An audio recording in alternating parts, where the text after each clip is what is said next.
Hola, ¿qué tal? Bienvenidos sean todos y todas a Ojalá. Dice el refrán, el que quiere celeste que le cueste, que el que quiere moño bonito que aguante jalones, también dice la gente. Y creo que hay algunos más que quieren decir lo mismo. El que quiere celeste que le cueste, que quiere moño bonito que aguante jalones.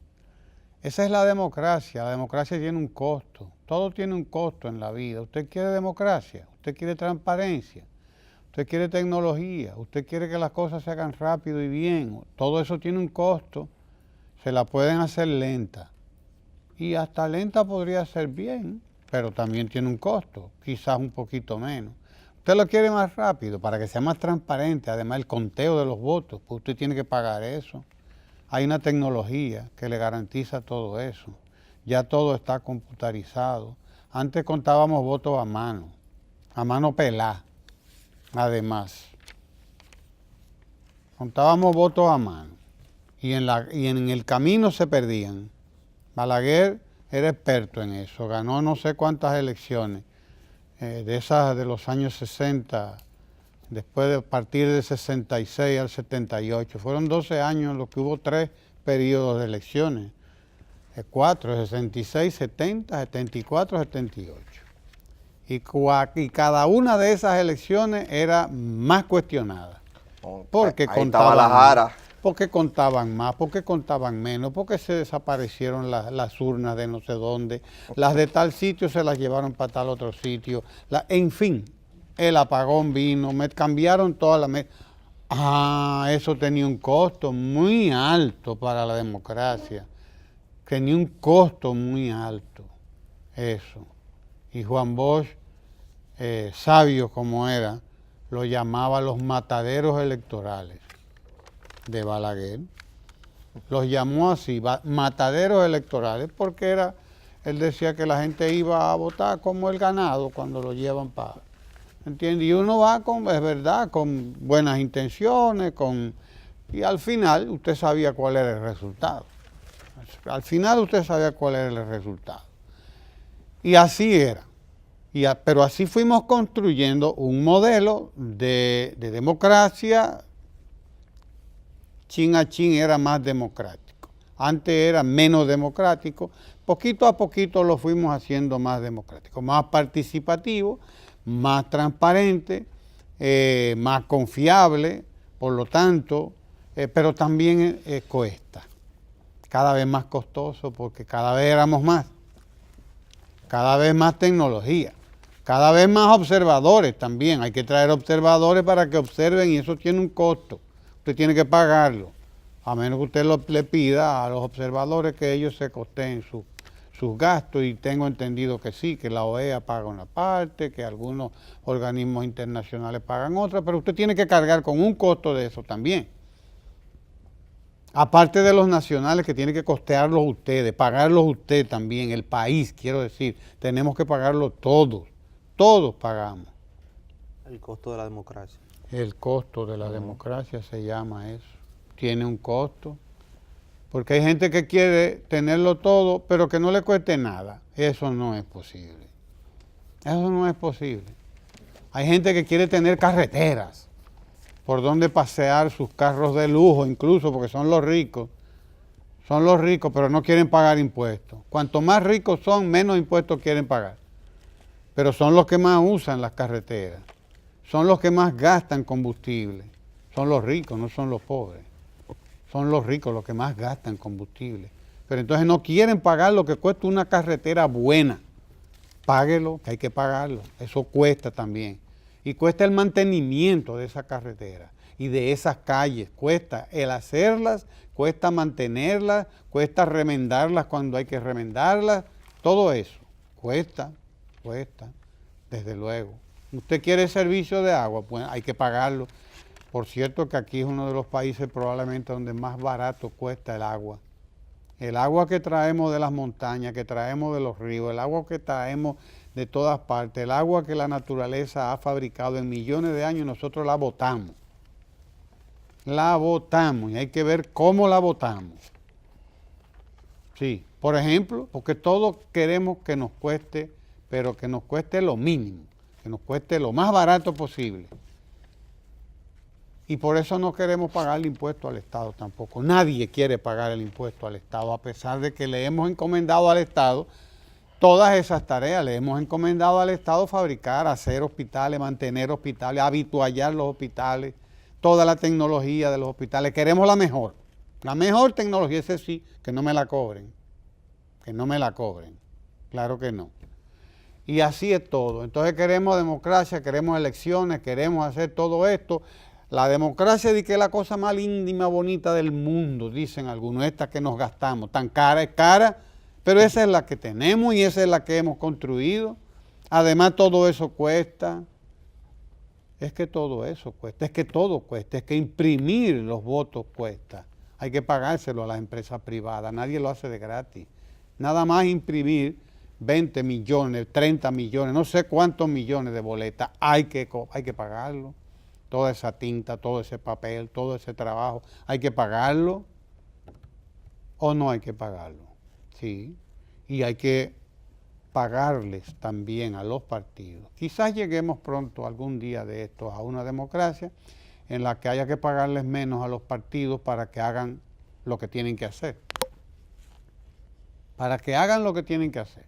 Mientras tanto, esto es lo que nos hemos dado. Y el presupuesto de hacer unas elecciones es el presupuesto de hacer unas elecciones. No puede ser otro presupuesto. Para eso está el Congreso, si queremos que revise todo eso, que revise las leyes. Pero de ahí a usted salirse con algunos titulares como los que uno ve en estas revistas comerciales, de que tanto que se van a regalar a los partidos, no les van a regalar nada. Ese es su presupuesto.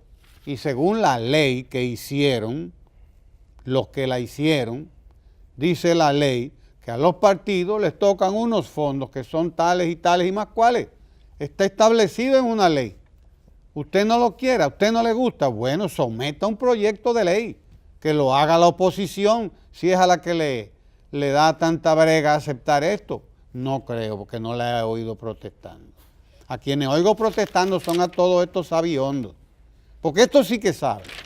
No hay cosa que sepa más que una gente que tiene lengua para hablar, nada más. Sabe que qué va. No quiera usted saber lo que sabe toda esta gente que tiene lengua y que tiene una máquina para escribir con ella todo lo que le viene.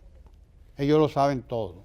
Estos son sabedores, sabiondos que son lo que sabe esta gente. Y la capacidad que tiene para enfermar a los otros, para envenenar a los otros de su odio, para envenenar a los otros de sus prejuicios, incluso sus prejuicios, porque muchos son prejuicios, y sobre todo para enchinchar, como dice el pueblo dominicano, y para bochinchar también, para hacer bochinche. Por eso no podemos hacerle caso a la mayoría de todas estas cosas que uno oye y que uno ve. Porque una cosa, como quiera gritan y como quiera lloran. Si no gritan, lloran. Si tenemos democracia, es malo, porque es muy costoso. Si no tenemos democracia, es malo porque entonces no tenemos democracia. O sea, todo es malo. Todo es malo. Bien. Particularmente creo que tenemos que continuar construyendo el régimen democrático que sea más eficiente, más eficaz y que sea menos costoso. Sí, puede ser, yo creo en eso.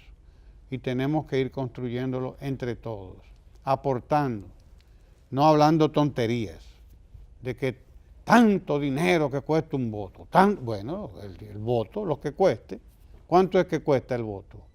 Lo que cueste, eso hay que pagarlo porque hay que votar. Hay que ir a hacer elecciones, hay que ir a las elecciones, hay que ir a votar. Es un deber, nos dicen, eso hemos aprendido Y bueno, hay que participar, claro que sí. La democracia es tanto mejor cuanto más participamos, cuanto más aportamos a ella, tanto mejor, claro que sí. Entre todos, mucho mejor todavía, sí. Así es la realidad. Pero esto de estar sacando números y de estar diciendo que los partidos se tragan tanto y les dan tanto y les dan más cuanto, y bueno, sí, pero eso es lo que está en la ley. Modifiquemos la ley, proponga usted otra cosa, porque usted no propone otra cosa, en vez de estar lamentándose y llorando continuamente, en un lloro y en un chismorreo inconcebible, inadmisible, porque todo lo que es puro chismorreo, toda esta basofia que se habla en todas estas cosas. Eso es lo que cuesta la democracia. Ahí están los presupuestos, vaya, revíselo, y si usted no está de acuerdo, pues ya, punto. Proponga otra ley, vayamos a discutir la ley. Sí, las leyes tendremos que hacerlas cada vez también más democráticas y más participativas. Vamos a tener que mandar las leyes al pueblo dominicano, a que la gente las lea, a que la gente opine, pero la gente tiene que organizarse para opinar. No puede ser uno por aquí, otro por allí, porque así sale mucho más caro, por junto es más barato. Vamos a juntar a la gente en las escuelas, en las iglesias, que se discutan las leyes en las escuelas y en las iglesias, que se discutan en los vecindarios también, en las juntas de vecinos. Debían discutirse las leyes ahí, como ocurre en Cuba y algunos otros países a los que los llaman dictaduras, pero discuten más que nosotros, aunque usted no lo crea, no lo sepa, sí. Discuten mucho más que nosotros sus leyes, las revisan más que nosotros sus leyes, participa mucho más gente en sus discusiones y en sus elecciones, que son elecciones incluso muy diferentes a las que nosotros conocemos porque son elecciones de abajo para arriba. Las elecciones en nuestro sistema es un sistema de arriba para abajo. Mire, eso es lo que va, apúntalo ahí, ponlo ahí y dale para allá, que el candidato soy yo. Aquí se proponen los candidatos. En el sistema electoral cubano es la gente la que propone los candidatos, de abajo para arriba, como lo hacíamos en el PLD, por cierto.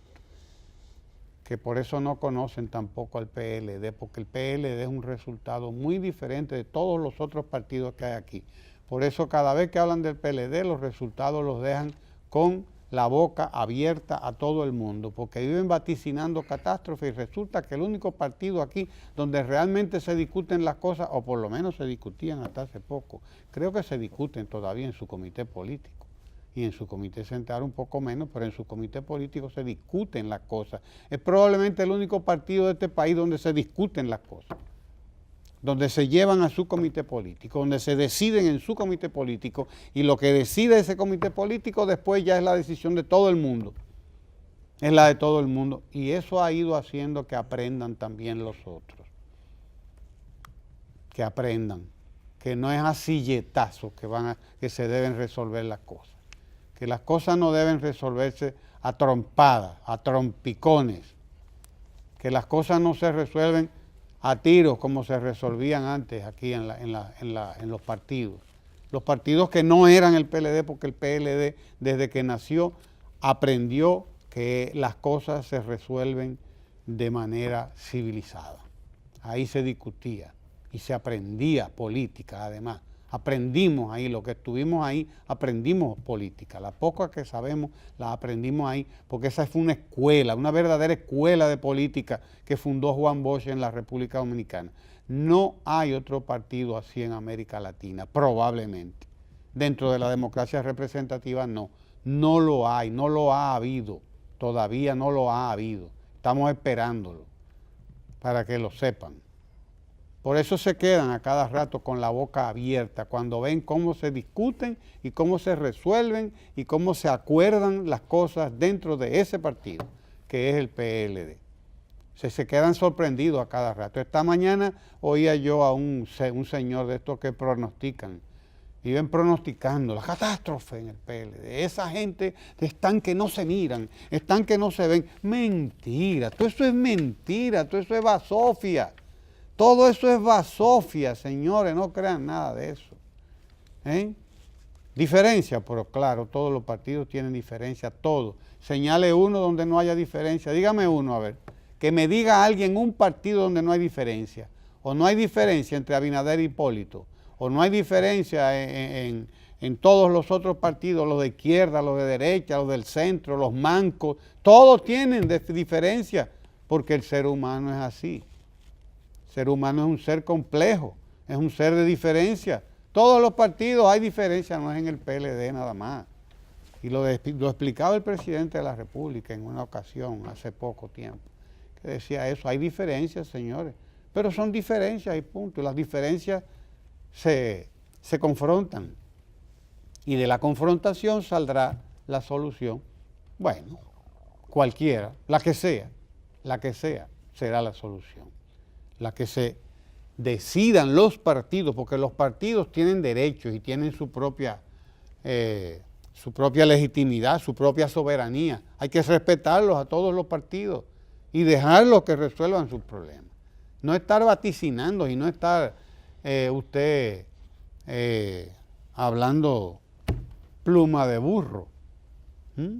Esa es la realidad. Nuestra democracia es cara, es verdad que es cara, probablemente es cara. Yo no sé cuán baratas serán las otras, no sé cuán baratas serán las elecciones en Europa, no sé cuán baratas serán en Estados Unidos. No me he puesto a averiguar eso. Aquí haríamos bien averiguando cuán baratas son en otros países, a ver cuán caras son las de nosotros, ya que están esta gente llorando tanto en estos periódicos, ¿no? en estos medios de comunicación, estas revistas comerciales y hasta en lo que no son revistas comerciales, ¿no? Así que esa es la que tenemos, no hay otra. Pero además, profesor, podemos estar seguros de que si no se hubiese producido recientemente la aprobación de la ley de partidos, las elecciones hubiesen sido más caras.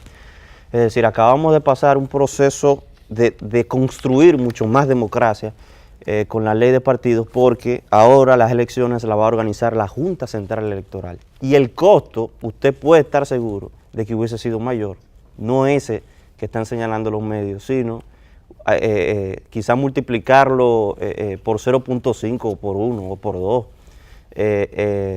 o por 1.5 más bien.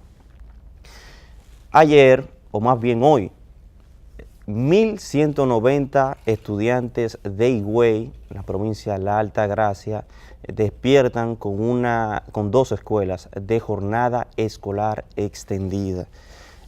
También hoy, productores agropecuarios de Monte Plata despiertan con 51.000 tareas de tierra para la producción en esa provincia que históricamente ha sido de vocación agropecuaria.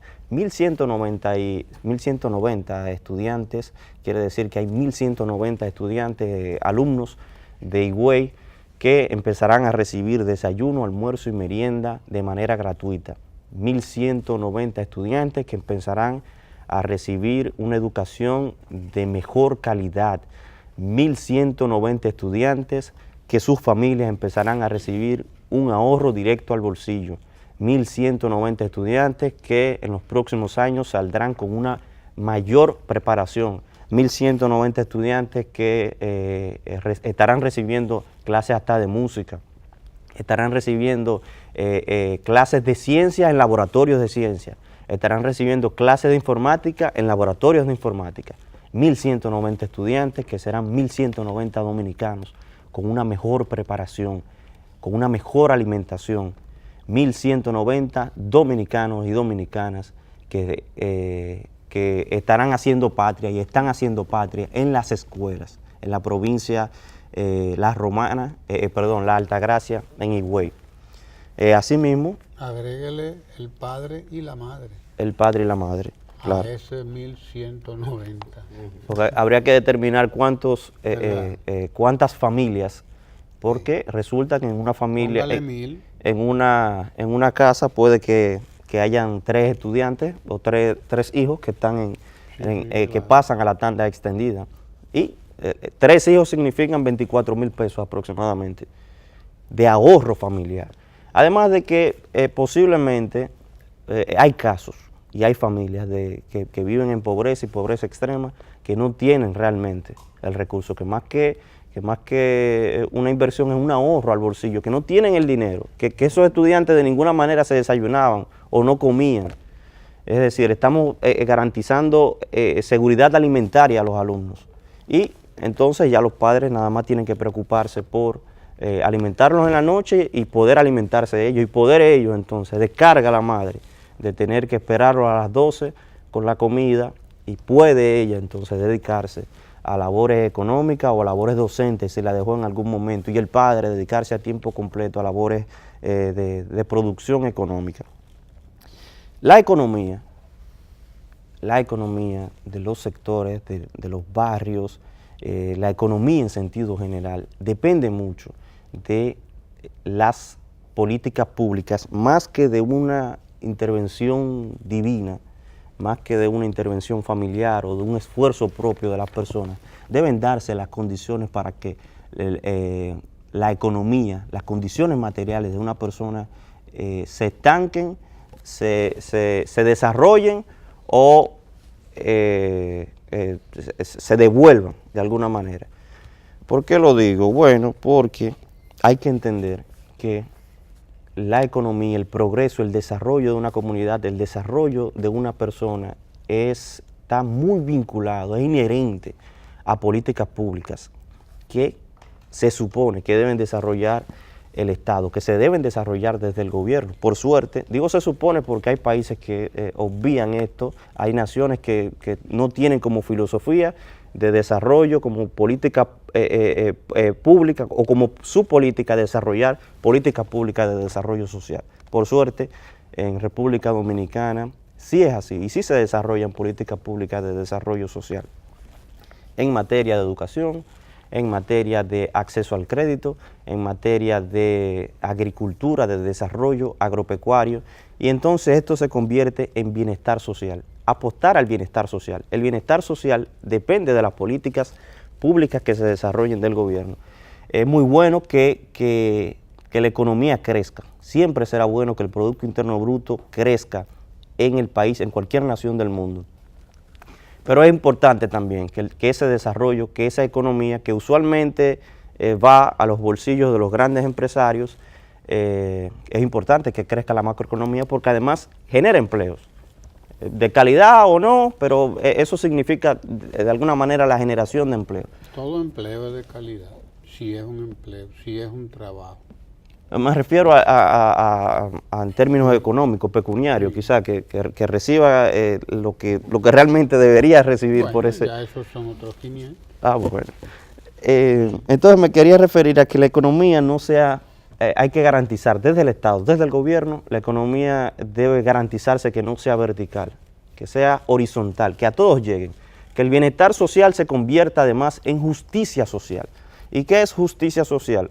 Bueno, justicia social es entregarle un título de terreno del Estado a una persona que tenía 40, 50, 30 años esperándolo, pero que además tenía 30, 40, 50 años necesitando un título de tierra, porque esto le garantiza seguridad jurídica, porque esto le garantiza propiedad de la tierra, que nadie lo vaya a echar del terreno, y porque además estas personas que se les prometió en su momento, en el año 1962, que se le iba a entregar el título de tierra, prometía hacer esta una de las reformas agrarias más integrales de toda Latinoamérica, pues no terminó de cuajar, no terminó de entregarse, y teníamos una deuda social con esas personas, con esos productores agropecuarios, que eran campesinos de tierra sin campo, campesinos de tierra sin tierra, productores agropecuarios sin el terreno, sin la propiedad del terreno. Justicia social también es entregar estas 2 escuelas en Higüey para 1.190 estudiantes. Eso es justicia social porque hay estudiantes que pueden recibir una educación de muy buena calidad porque sus padres tienen dinero con qué pagarlo. Sus padres son de la clase alta, de la clase pudiente del país, pero esos que no pueden recibir, que no tienen los recursos con qué pagar una educación de calidad, que no tienen los recursos incluso con qué mantenerse, con qué alimentarse, también necesitan de esa educación, y eso es justicia social. Justicia social es darle acceso al crédito a la gente. porque el que tiene dinero, el empresario, ni siquiera llama a los bancos, los bancos los llaman a él. Y le dicen, aquí hay 3 millones, 5 millones que usted tiene aprobado. Sí, pero es que yo no lo necesito, no importa, pase a retirarlo, que se los prestamos. El pobre no puede, al pobre no lo llaman los bancos, sino para cobrarlo en algún momento. No puede, no tiene ese acceso al banco porque el sistema crediticio no aparece o no le permite tomar el crédito que él necesita, entonces él tiene que irse al usurero del barrio, que puede ser un vecino, puede ser un amigo, pero que porque sea vecino o amigo no va a dejar de prestarle al 25 o al 20% mensual, porque negocios son negocios.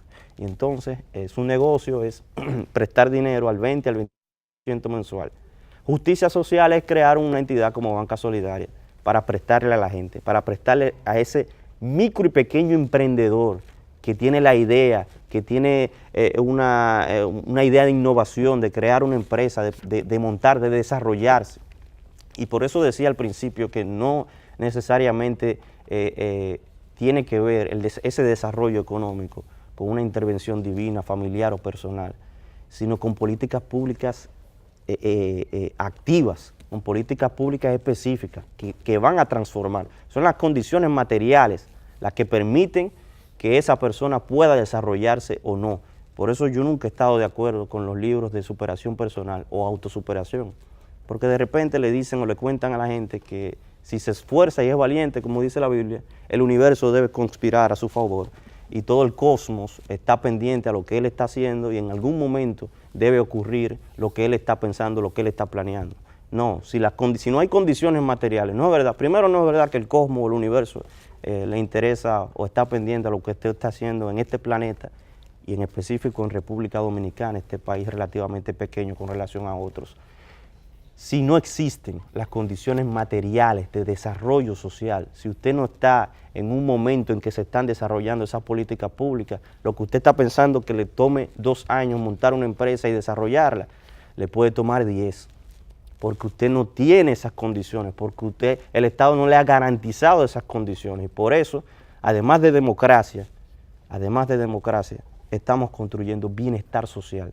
Desde el Estado, desde el gobierno se está construyendo bienestar social y se está además aplicando justicia social, porque había muchos excluidos socialmente, excluidos del sistema económico, excluidos del sistema educativo, excluidos del sistema de salud. Bienestar social también es inaugurar un sistema como el 911, que ya alcanza el 74% de la población. Eso es justicia social, porque además no todos tenían, me podría atrever a decir que quizá el 70, el 80%, el 90% de los dominicanos no tenía acceso a una ambulancia. Es más, era hasta extraño encontrarse con una ambulancia en la calle en los años 2000 y antes del 2012. Era raro y la gente ni siquiera le abría paso porque era extraño. Era un sistema al que solamente tenían acceso cierta cantidad de personas. Ahora está alcanzando el 74% de la población dominicana. Y entregar un hospital con mejor calidad que una clínica o que cualquier clínica del país, también es bienestar y justicia social. Y eso es lo que se está creando desde el gobierno y a eso que hay que apostar, a seguir creando bienestar social y que la gente tenga conciencia de que su desarrollo, de que el desarrollo de su comunidad, de sus vecinos, de su barriada, se debe a esas políticas específicas. Cuando se inaugura en un barrio un hospital, cuando se inaugura en un barrio 1 o 2 escuelas de estándar extendida, cuando se inaugura una estafeta de banca solidaria, cuando se inaugura una estancia infantil, se crea bienestar social en esa comunidad. Sí, muchas gracias, Frank. Oye, una cosa, hoy es 6 de febrero, un año como hoy, vamos primero con una breve efeméride histórica. En el año 1961, la Conferencia del Episcopado Dominicano le respondió una carta al entonces presidente formal de la República Dominicana, Joaquín Balaguer, que le negaba el título de benefactor de la Iglesia a Trujillo, en el entendido de que era el Papa quien tenía la facultad para hacerlo. Trujillo persiguió el título de benefactor de la Iglesia Hay que recordar que durante su gestión se hizo un concordato con la Iglesia Católica y se transformó el sistema de educación, que era ostosiano en ese momento, dejándolo en manos de la Iglesia en base a ese concordato que se hizo. Era 1961, los últimos años de la tiranía, y en ese momento Balaguer figuraba como presidente, por eso dije presidente formal, porque habían forzado la renuncia del hermano de Trujillo, Negro Trujillo. Balaguer era el presidente formal, pero realmente el que seguía mandando era Trujillo. Esa negativa de la Iglesia de reconocerle el título de benefactor, y él era benefactor de la patria, porque había logrado que lo declararan benefactor de la patria, doctor honoris causa por la Universidad de Santo Domingo, que era la UAS en ese entonces, todavía no era autónoma, se llamaba Universidad de Santo Domingo, y le habían declarado a él doctor honoris causa y qué sé yo cuántos títulos. Ese último título se le negó y desequilibró un poquito más a Trujillo. Eso pasó un día como hoy, un 6 de febrero del año 1961. Mire, escuchando hablar el comentario que ustedes señalaban en el tema de justicia social y como usted se refería al tema de las ambulancias, yo quiero señalar dos elementos. El primero, que aquí en los años 2000 y hasta el año 2014, la costumbre, la mayoría de las ambulancias que usted veía en la calle era con la foto de un político. También. Inclusive de mi partido. Usted veía una foto de un político grandísimo, usted en una situación de emergencia, parece que ellos creían que se iba a asociar de manera positiva el hecho de que tuviera esa ambulancia. Muchas veces lo que se asociaba era negativa, porque usted asociaba la desgracia con la cara del político que usted veía en una ambulancia, porque el Estado no tenía suficiente ambulancia y no existía lo que era el 911. El hecho de que ahora la mayoría de las ambulancias que usted ve, casi la totalidad, sean del 911 y no de la cara de fulano ni de mengano, significa un grado de avance que ha tenido la República Dominicana.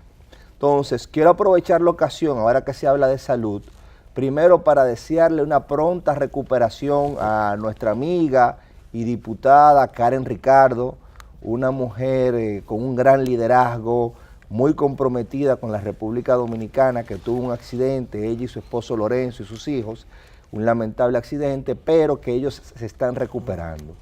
Y señalo aparte, y quiero reconocer, para que se vea también como un síntoma de la confianza que hay en los hospitales dominicanos, el hecho de que Karen y su familia están en hospitales públicos, porque es una apuesta a lo que es el Darío Contreras y a lo que es el sistema de salud de República Dominicana.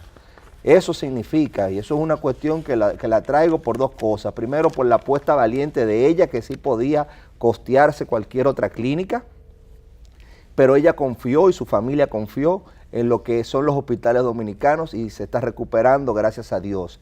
Karen, una extraordinaria mujer, una extraordinaria diputada, que ha hecho grandes esfuerzos. El presidente de la República fue a visitarla y varias personalidades, y de verdad le deseamos una pronta recuperación. Menciono tanto su valentía y su liderazgo como el hecho de que en esta crisis apostó y puso la mano de su salud, la mano de la salud de sus hijos y de su esposo en los hospitales públicos. Así yo veo todavía mucha gente que dice que es mentira, que el Darío Contreras y que los hospitales públicos de República Dominicana no sirven y no ven la gran transformación que se está haciendo, que se prueba cuando se apuesta a esa eficiencia que hay. Así que le deseamos esa pronta recuperación a la amiga y a sus familiares.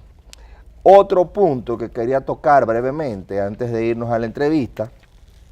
Usted mencionaba el costo de la democracia, mencionaba el tema de la Jara Burgos, de Balaguer, fue que trajo a la Jara. y yo le traje al comandante de la Jara Burgos. Yo no fui, fue usted La Jara Burgos en ese periodo de los años 60, esos 12 años oscuros, aunque me quieren poner que fueron 12 años de desarrollo, fueron 12 años de desarrollo de una clase de 300 millonarios, pero no fueron 12 años de desarrollo de la República Dominicana per se. Había un periodo de expansión, pero ese periodo de expansión que pudo beneficiar mucho más a la clase dominicana, no lo hizo a las grandes mayorías. Se hizo una reforma agraria, como mencionaba Fran, pero parcial y parca. Se destruyó lo que era el CEA, el Consejo Estatal del Azúcar, pero Corde, que era un conjunto de empresas que había dejado Trujillo, que habían sido fuertes algunas, se volvieron ventorrillos. Veo a gente diciendo, y con spot publicitario, hablando de nada en nada, de que nosotros vendimos las empresas del Estado. Primero se capitalizaron, pero se capitalizó los restos de lo que ellos dejaron. Hubo un saqueo sistemático de CORDE y del CEA, hasta llevarlo a lo que fueron y a obligar a que no hubiese otra salida que no fuera la capitalización. Eso pasó en ese periodo y la Jara fue una persona, yo lo mencionaba porque usted señalaba el simulacro de elecciones, que le hizo el juego en varias ocasiones al doctor Balaguer, porque nadie se iba a presentar en ese matadero electoral donde no habían condiciones, y él le hacía el juego democrático supuestamente compitiendo para no irnos muy lejos. Entonces yo me quedo pensando primero en lo que fueron las elecciones ahí, pero yo no estaba nacido en esa época. Yo sí me acuerdo pequeño del 90, que Juan Bosch estaba ganando y se fue la luz. Habían apagones inmensos en esa época. Se fue la luz como por un día y pico. Y todo cambió. Y cuando prendimos el televisor, todo cambió. La matemática Todo se invirtió. cambiado. Como que la matemática, que es la ciencia más exacta, tú sumas 2 más 2, da 4. Y la tendencia de buena primera era al revés. Y partiditos que no tenían ninguna representación, como el PQDC, qué sé yo qué, con muchísimos votos. Eso nos le dejó a nosotros que la capital de la República pasara a manos del Partido Reformista, una sindicatura desastrosa, porque lamentablemente la capital realmente tuvo pésimos síndicos, para no entrarme más y dar más detalles por ahí. Pero se habla del costo de las elecciones. Hubo aquí una reforma constitucional producto de la crisis que hubo en el 94, donde votaron todos los muertos del cementerio. Con Balaguer era frecuente que él tuviera poderes de resucitar, como a Lázaro. Lázaro fue una persona que resucitó a Jesús, según se ve en el Nuevo Testamento. Asimismo, para el día de las elecciones resucitaban a todo el mundo y votaban los muertos. Gente con muchísimo tiempo muerto iban y votaban. Eso nosotros lo tuvimos como sistema y gracias a Dios fuimos mejorando. Esa mejora obviamente lleva costos. Y tarde o temprano esperamos que la tecnología pueda reducir esos costos y reducir la intermediación. Pero se menciona que el costo son 1.400 millones y veo gente rasgándose las vestiduras. Yo nunca he creído en la gente que se rasga mucho la vestidura.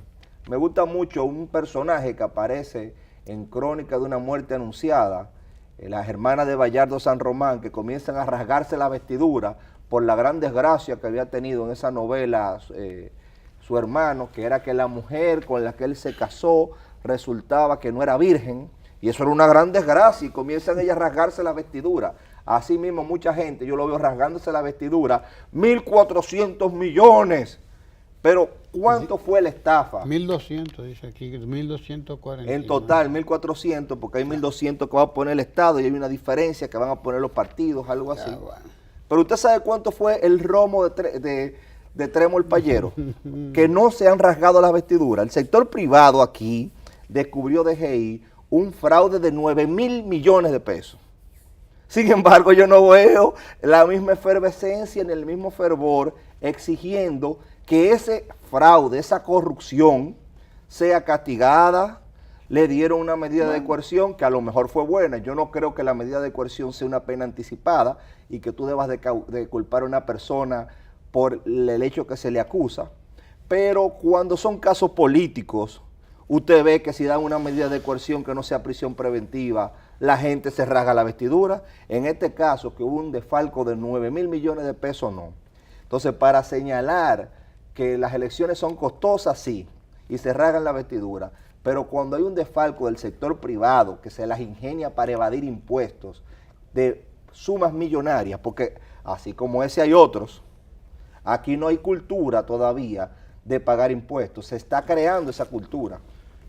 Fíjense que el ministro de Hacienda dice que no se va a poder hacer una reforma fiscal, que debió hacerse desde el 2012, pero que hubo boicoteo a que se hiciera. Sin embargo, la eficiencia de la recaudación, que implica la disminución de la evasión, ha impedido o ha posibilitado que sin reforma fiscal se le hagan frente a todos esos compromisos y mientras estaba pasando todo eso se sigan inaugurando escuelas, se sigue expandiendo el 911 y se siga mejorando la red hospitalaria.